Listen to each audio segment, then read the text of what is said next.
ভারতের ক্ষেপণাস্ত্র হামলার পাল্টা জবাব দেওয়ার অনুমতি পেল পাকিস্তানের সামরিক বাহিনী। প্রধানমন্ত্রী শাহবাজ শরীফের নেতৃত্বে জাতীয় নিরাপত্তা কমিটির বৈঠকে আক্রমণের অনুমোদন দেয়া হয়। অপারেশন সিঁদুর নামে ভারতীয় সশস্ত্র বাহিনীর হামলায় ৭০ জন নিহত হওয়ার দাবি করেছে এনডিটিভি। এর জবাবে পাকিস্তানের হামলায় মারা গেছে ১৫ ভারতীয় নাগরিক। এছাড়া ভারতীয় একটি চেকপোস্ট ও সেনাবাহিনীর একটি ব্রিগেড সদর দপ্তর ধ্বংস এবং ৫টি যুদ্ধবিমান ভূপাতিতের দাবি করেছে ইসলামাবাদ।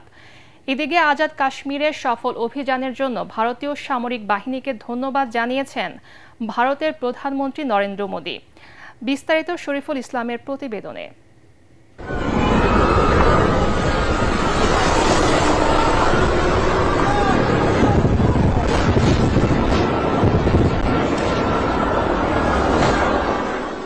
মঙ্গলবার গভীর রাতে পাকিস্তান শাসিত কাশ্মীরের ৯টি স্থানে হামলা চালায় ভারতীয় সামরিক বাহিনী।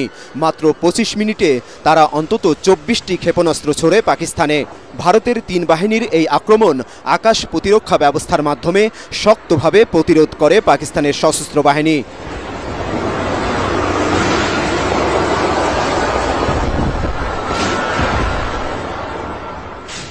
শক্তিশালী এয়ার ডিফেন্স সিস্টেম দিয়ে একে একে ভারতের ৫টি অত্যাধুনিক যুদ্ধ বিমান ধ্বংস করে তারা।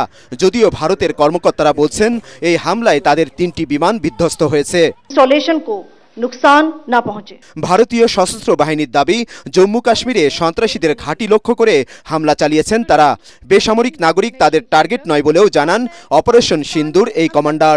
অপারেশন সিন্দুর কাশ্মীরের যেসব ঘাঁটি থেকে ভারতের উপর সন্ত্রাসী হামলার পরিকল্পনা ও পরিচালনা করা হয় সেগুলো টার্গেট করেই আমরা হামলা করেছি।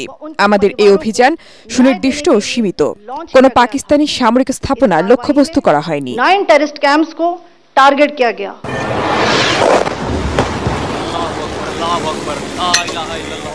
ভারতের হামলার তাৎক্ষণিক জবাব দেয় পাকিস্তান।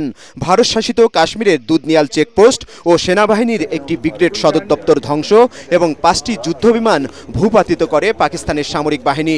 আহমদপুর ইস্ট মে আমাদের ৬টি স্থানে ২৪টি আঘাত হেনেছে ভারত। এতে অনেক পাকিস্তানি নাগরিক শহীদ হয়েছেন। কোটলিতে ৩টি মসজিদেও হামলা করেছে তারা। দিল্লিকে এর চরম পরিণতি ভোগ করতে হবে। ভারতের ক্ষেপণাস্ত্র ও ড্রোন হামলার পর দুপুরে জাতীয় নিরাপত্তা কমিটির জরুরি বৈঠকে বসেন পাকিস্তানের প্রধানমন্ত্রী শাহবাজ শরীফ। এ সময় ভারতের হামলার জবাব দিতে সামরিক বাহিনীকে অনুমতি দেয় দেশটির নিরাপত্তা বিষয়ক সর্বোচ্চ এই কমিটি। এতে বলা হয়, আত্মরক্ষায় ভারতের বিমান হামলার জবাব দেওয়ার অধিকার রয়েছে পাকিস্তানের। পাকিস্তানে হামলা পরবর্তী পরিস্থিতি নিয়ে মন্ত্রিসভার সদস্য ও সশস্ত্র বাহিনীর শীর্ষ কর্মকর্তাদের নিয়ে জরুরি বৈঠক করেন ভারতের প্রধানমন্ত্রী নরেন্দ্র মোদী। এতে পাকিস্তানে সফল অভিযানের জন্য ভারতীয় সামরিক বাহিনীকে ধন্যবাদ জানানো হয়। এদিকে ভারতের মিসাইল হামলায় মাওলানা মাসুদ আজহারের পরিবারের ১০ সদস্য ও ৪ ঘনিষ্ঠ সহযোগী নিহত হওয়ার খবর দিয়েছে পাকিস্তান ভিত্তিক সংগঠন জইশ-ই মোহাম্মদ। এর আগেই সংগঠনটির প্রধান মাসুদ আজহারকে সন্ত্রাসী হিসাবে তালিকাভুক্ত করে জাতিসংঘ। পাল্টাপাল্টি হুমকি ও গোলাগুলির উত্তেজনার মুখে পারমাণবিক শক্তিধর দেশ দুটির মধ্যে যুদ্ধের দামামা ভারত পাকিস্তানের মানুষের মধ্যেও বিরাজ করছে উদ্বেগ, আতঙ্ক। অস্থিরতা দেখা দিয়েছে প্রতিবেশী দেশগুলোতেও।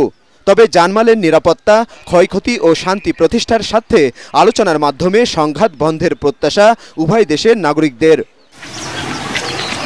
শরীফুল ইসলাম, এটিএন বাংলা।